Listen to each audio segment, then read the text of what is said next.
Hello and welcome back to my channel. I'm so freaking excited to be recording this because I am discussing all of the books that I read in November, which was my favorite reading month of this year, maybe of my entire life actually. I read 6 books in November, which is a lot for me, and I think that was because I did a little bit of traveling and some of the books were shorter than the books that I had been reading, which really helped speed them along, and I really enjoyed, especially after doing the ACOTAR series and having like these 500, 600 page books. It was very refreshing to read some more succinct pieces of literature, but I am gonna get right into it. Oh, another reason that I feel like I've been reading a lot more is because I haven't been sleeping that great. And as I say that, I have my London Fog latte with Earl Grey tea that has caffeine in it, and it is 6:30 p.m. So I know the reason, but I keep doing it, and it has been horrible for my sleep quality, but great for my reading, because when I can't sleep, I'm like, well, I might as well read because it's productive,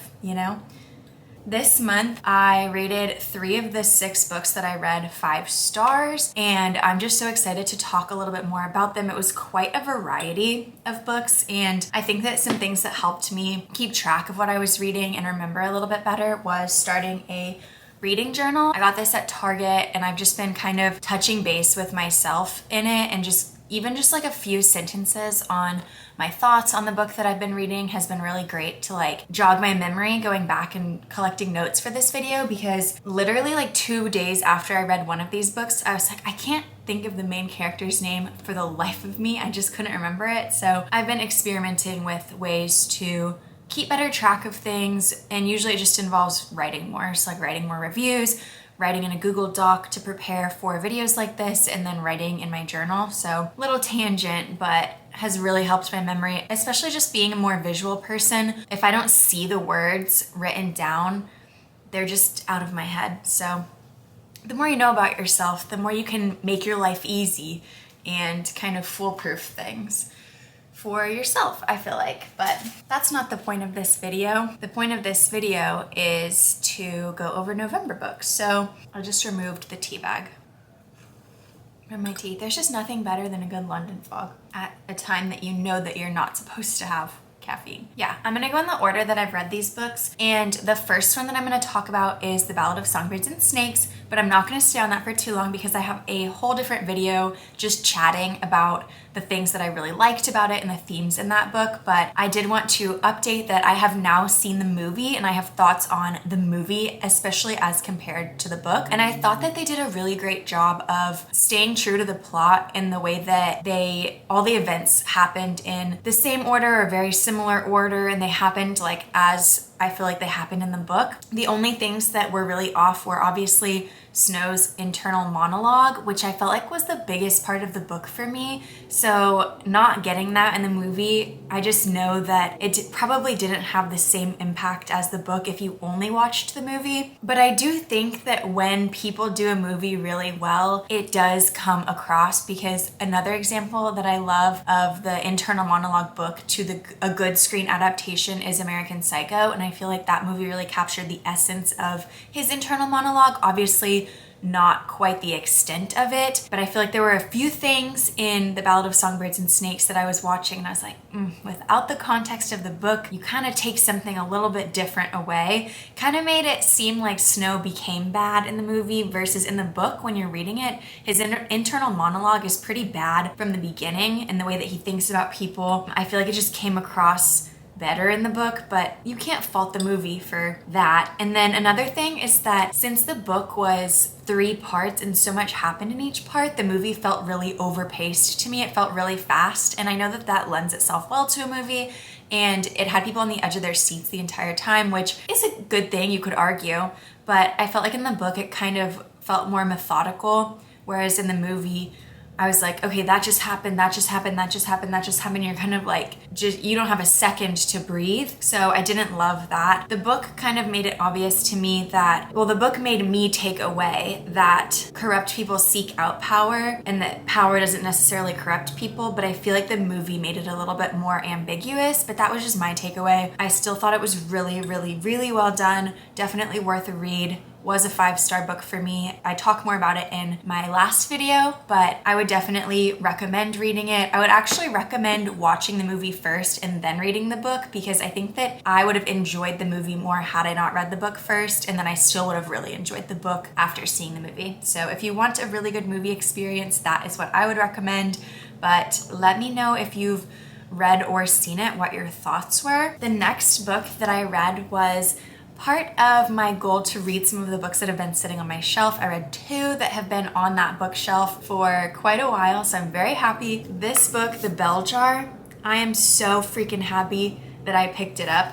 Initially, I started it as an audiobook because Spotify released audiobooks, which was amazing, and I'm obsessed and so happy, except that I have not been able to get into an audiobook since they dropped. I've tried a few times and I just can't get into them. And I think that for The Bell Jar specifically, the voice of the narrator was just not doing it for me. I think that my internal monologue when I read a book is a bit more monotone. So when I heard someone reading with a lot of inflection, I think that it just didn't work for me for that specific book. If I'm gonna do a self-help book, I'm gonna listen to it as an audiobook. But something that feels as personal as The Bell Jar felt, I almost didn't finish it as an audiobook.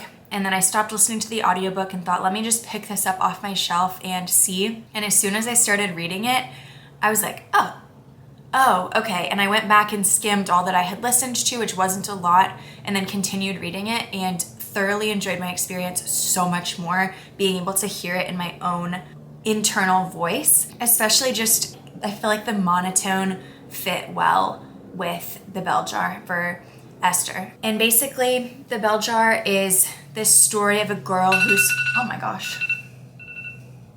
The Bell Jar is a story of a girl who's struggling with mental illness and adolescence as she is growing up and trying to figure out what she wants to do with herself. She struggles with this idea that she can't do everything, and it kind of paralyzes her, the choices that she has and not being able to do everything that she wants to do in one lifetime, which is so relatable, that idea, because part of me wants to live on the beach and part of me wants to live in the mountains and part of me wants to pursue writing and part of me wants to do XYZ. Like, there's so many different life paths that I think that I would really love. So I totally understood Esther's dilemma and her mental struggle with that at the beginning. And we kind of watch her start out as a college student going into an internship in New York City. She starts out relatively stable, I would say, and then we kind of get to watch her thoughts as she starts to slowly break down and become more depressed and struggling. The only way that I can describe this book is that it's this young girl's descent into mental illness, and you are there with her in the inside of her head in such a powerful way. It is such a good internal monologue, and you truly feel, at least I truly felt like I was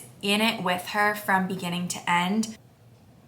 It makes Esther's mental illness and mental state seem so real, and it's such an intense, insane, wild ride that you go on with this character, and I loved every minute of it, really. I thought the writing style was incredible, like just beautiful, simplistic, easy to read. It's one of those classics, or I guess maybe considered a modern classic, that is easy to pick up and read, but there's so much behind all of the words. I thought that this book was really well paced. Every chapter contained something that felt really pivotal to Esther's journey. And since it was told from the first person perspective, you like really feel like you're in it with her. And by the way, I'm not gonna spoil any of the books I might take that back. I'm not gonna spoil The Bell Jar. And I didn't know what a bell jar was when I first started reading this book, and it's basically that little jar that covers the rose in Beauty and the Beast, I think. I'll put a picture of it right here. And the idea of the bell jar is kind of that when you're struggling with mental illness, depression, being so in your head, it feels so suffocating. like an airless jar that's kind of cutting you off from the rest of the world. And she mentioned the bell jar a couple of times in the book, and I love when the title gets mentioned, and I just thought it was a perfect piece of literature. It had like the most perfect existential internal monologue, which I love to read because I feel like when I was 19, I had a lot of the same thoughts that she had, not so many of the ones that were happening when she was really in the bottom of her depression, not those same thoughts, but a lot of the same patterns of not being sure what you want to do and not being sure who you are. And I could see a lot of how she came up with the conclusions that she did because you're watching her thoughts, and it makes everything, again, just seem so rational and real until you take a step back. It kind of made me think, like, were the 1950s a more depressing time to be a 19-year-old girl, or is being a 19-year-old girl just a jarring, no pun intended, experience? Because I feel like while I could relate to a lot of the things that she was thinking, I didn't come to the same conclusions that she did or make many of the same choices that she did.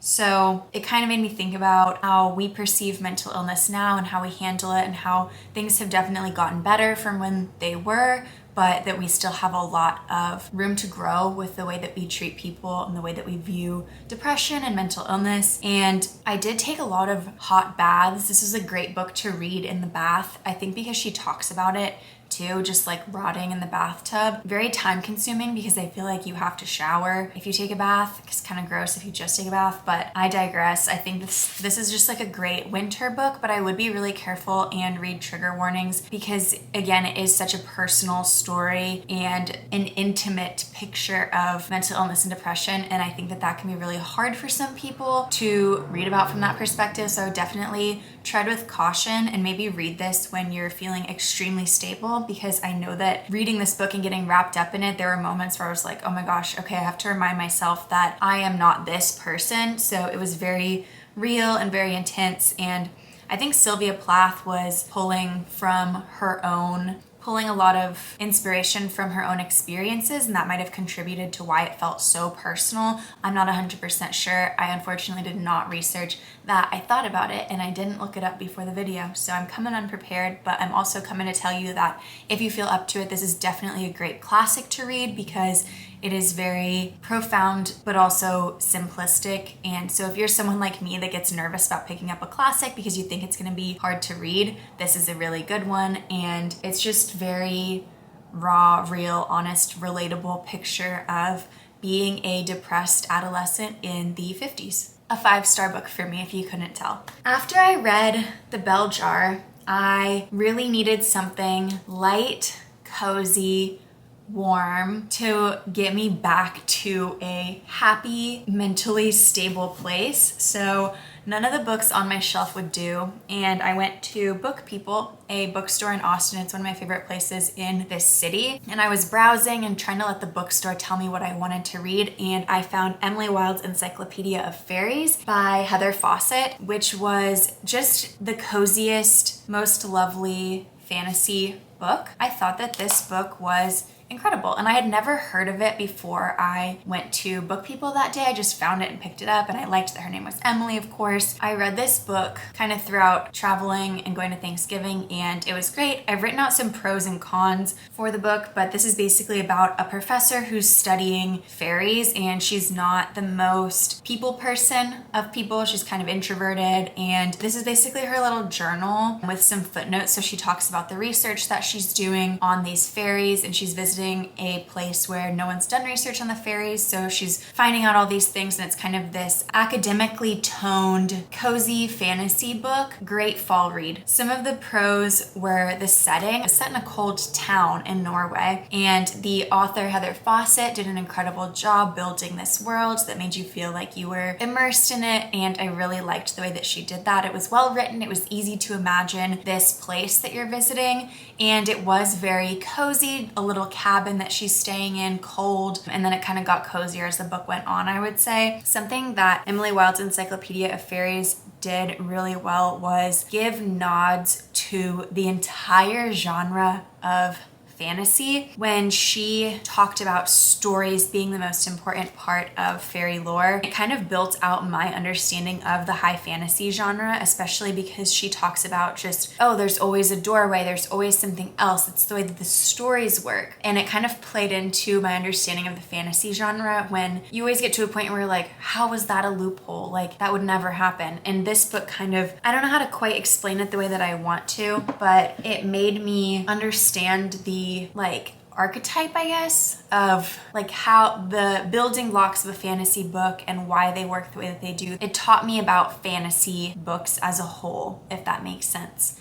Because she was a researcher researching fairies and she was trying to understand them. It helped me understand them in the way that fantasy books are written. I would say the cons of this book were that it was really slow paced. There were also footnotes in this book as it was a depiction of an academic research document essentially. And for me, the footnotes took me out of the story. I've never read anything with footnotes in it that's fiction, so I didn't love that, but that was just a personal preference. And I think that it got its point across and it supported obviously the style of the book that was being written. So I don't think that it was unnecessary or shouldn't have been done. I just didn't love it because I would find myself reading the whole page, seeing the footnote, thinking, wait, where was that? And then going back to find it and then reading the footnote and then having to like kind of re-skim the page. It just kind of made it a little bit more choppy than I would have liked the reading experience, but just a little nitpicky thing really. I gave this book 4 out of 5 stars. I thought it was amazing and fun and just a great cozy fantasy, pretty short. It wasn't like heavy on the romance, so if you don't love romance in your fantasy, this is a really good one, but there was a little bit of it, which I enjoyed sprinkled in. I thought it was a great amount of romance if you're looking to read something that's not like a romantasy, as they call it. So definitely recommend that, and I will definitely be purchasing the second book in the series when it comes out in January. So I'm excited about that. I'm excited that I picked it up, and after I picked it up, I definitely started seeing other people that were reading it, so that was fun. It is a really cute aesthetic book and I'm excited to have it on my shelf. I liked my experience reading it. It was a great plain book. Let me take a breath. I'm literally talking so fast.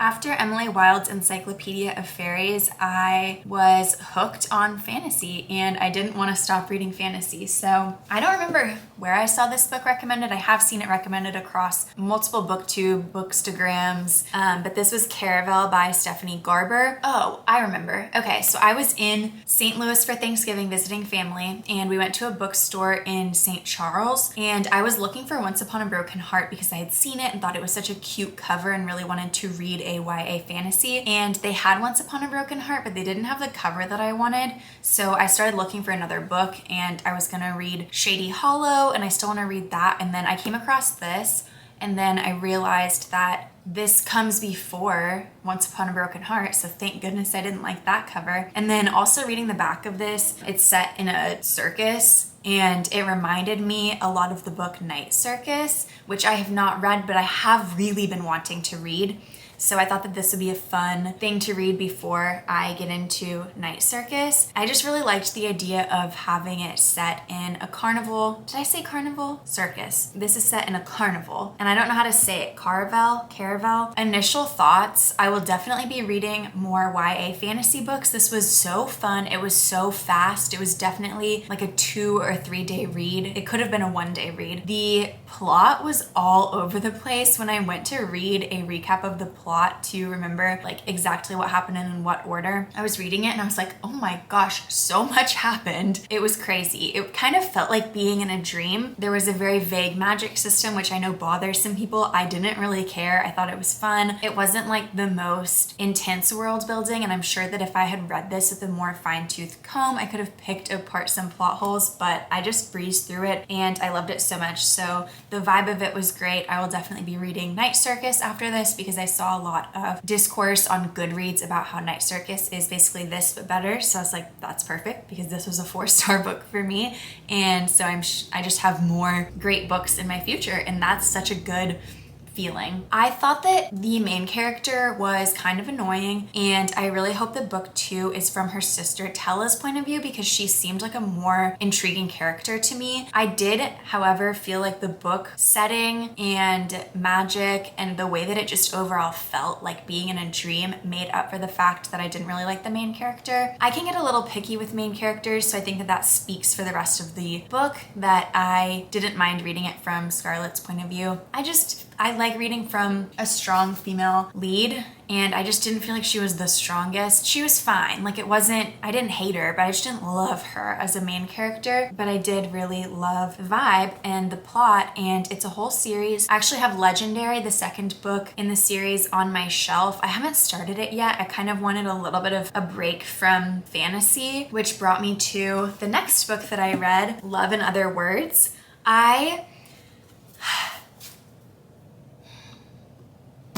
Romance books. I sprinkle them into my reading because I think that they, when done right, provide such a lighthearted and fun and sometimes heartbreaking break from books that are longer, have more world building. Like, it can just be a nice break. I don't know. I like to break up the genres, and if I've talked to you about books, you probably already know that. I just like to read in multiple genres because I feel like it keeps me interested and engaged, and when I read too much of one thing, I can get kind of burnt out on it. So I was in the mood for a romance and just to throw something in there. And I think that the reason that I didn't love this book, this is the one where I couldn't remember the main character's name. I actually still don't know it. Macy. Okay. And this is basically the plot of Every Summer After. This was done before Every Summer After. So Every Summer After, a lot of people on the internet were saying copied this book, and I'm not disagreeing with that. It was really similar, and I think that unfortunately, since I read Every Summer After first, this felt repetitive, even though that's not this book's fault, and that's not Christina Lauren's fault. This is two people, I believe, which is really fun, Christina and Lauren. I just think that when I read romance, because there's not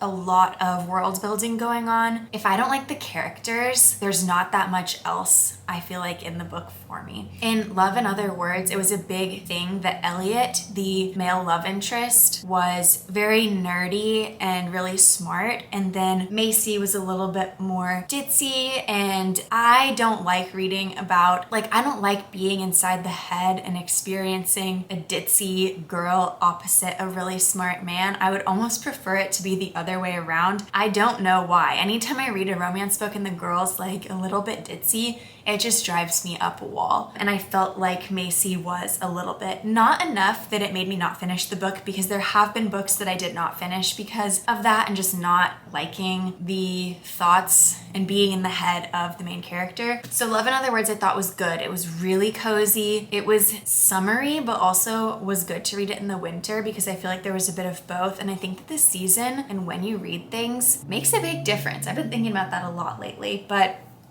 the book was just okay. It didn't blow my mind. I think if I had read it before Every Summer After, it could have been a 4-star book for me, and that's my own fault. So that's not the fault of that book. And I think that if you're looking for something where it was just, I don't know how much this trope is done either. It's really hard for me to talk about romance books, if you can't tell, because I don't read a lot of them. So I feel like I don't have grounds to critique them or compare them very much. I just know that I really liked Book Lovers by Emily Henry. So please, if you are a romance reader and you've read Book Lovers and you have other recommendations for me, I would love them, because I do want to start getting more into romance. I think that it's a fun genre and a lot of people love it, and I know that there's a reason for that. So I think I just need to find the trope that I like the best and run with it. I like an enemies to lovers fantasy romance, because then it's like when you get equal parts romance and fantasy, I think that that's fun. But when it's all romance, there's just so much room for me to hate the characters, and a lot of the times I feel like I do. So I love literary fiction. I love reading fantasy lately, especially, but romance, I kind of think I prefer it as a subplot instead of the main plot. But that's not to say that I won't meet a trope or a certain book that will make me change my mind, and I'm really hoping to, because everyone that reads romance seems like they're having such a great time, and I'm ready to be included in that, basically.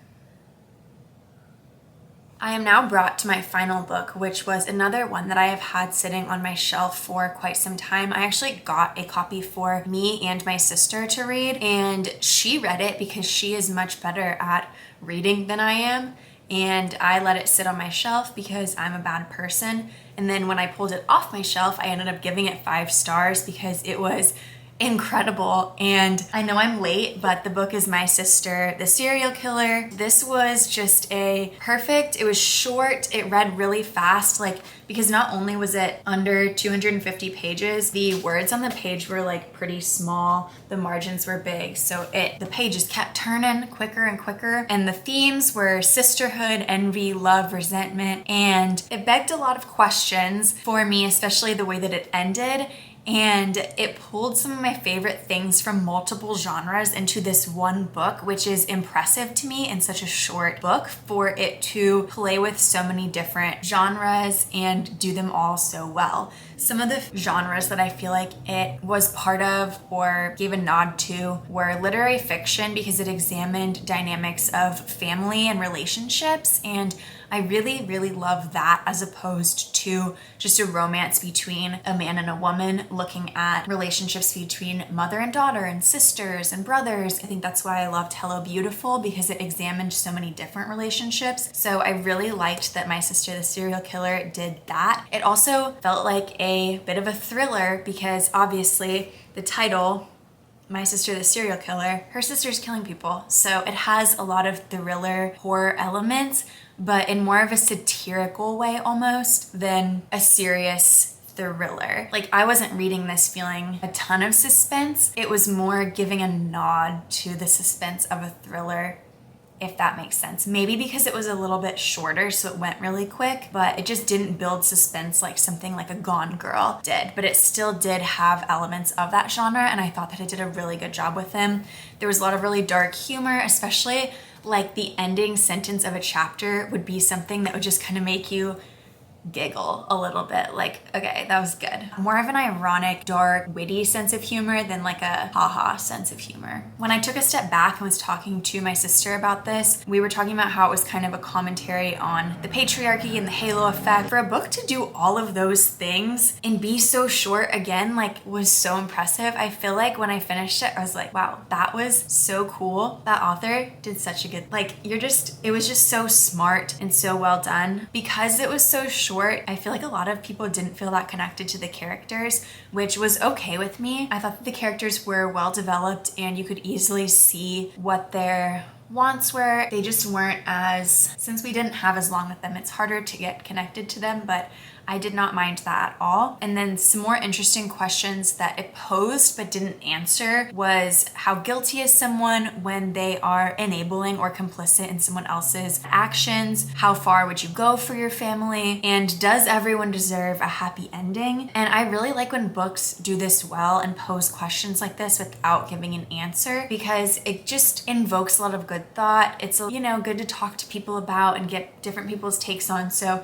I think that this would be a great book club book. This is a 5-star book for me, the third 5-star book of November. So I would definitely recommend that, and maybe look up the trigger warnings for that as well. But overall, I felt like it was a really good book. I finished it and I was so satisfied with how smart the author was and how well she wrote and how good her book, like, some books you just read and you're like, that was so good. Like, you want to give them a high five almost, the author, because what a great job of writing. And I think that that's one of my favorite type of books, where you're just like in awe of the writing. And I'm so excited for the rest of my December reads and some reads that are coming up in January, especially with new releases. Eli Rallo, a woman whose writing I've admired for quite a while, her book is coming out just in a few days, and then she's touring with it, and I may go to one of her shows. Hopefully her book is so good and I can give her the high five that I want to give all of these authors, because what an amazing month of reads. Thank you so much for coming on this journey with me. It was so fun to talk about the books that I read this month. I know that it was kind of brief for all of them, so if I didn't do them justice, please know that that's my fault, not theirs. And I would love to hear y'all's thoughts if you've read any of these books or if you're gonna add any of them to your list, or I would love to hear about what you've been reading in November, December, because I'm always looking for new ideas and I always love to chat about books, so let's chat about books. I'm so happy that you're all here and I'm so happy that I'm here. I did have a video that I made that I was gonna edit and publish, and I just decided that I hated it and that I wanted to do a November reading wrap up because I was so obsessed with all the books that I read in November. So I hope that you enjoyed it. I enjoyed chatting. Let me know if there's anything else that you would like to see more of or less of. I'm accepting all constructive criticism in the comments. And I hope that you all have a wonderful week, weekend, holiday, whatever holiday you celebrate. I hope it's amazing. I hope that you have time with people that love you and that you escape into worlds of books.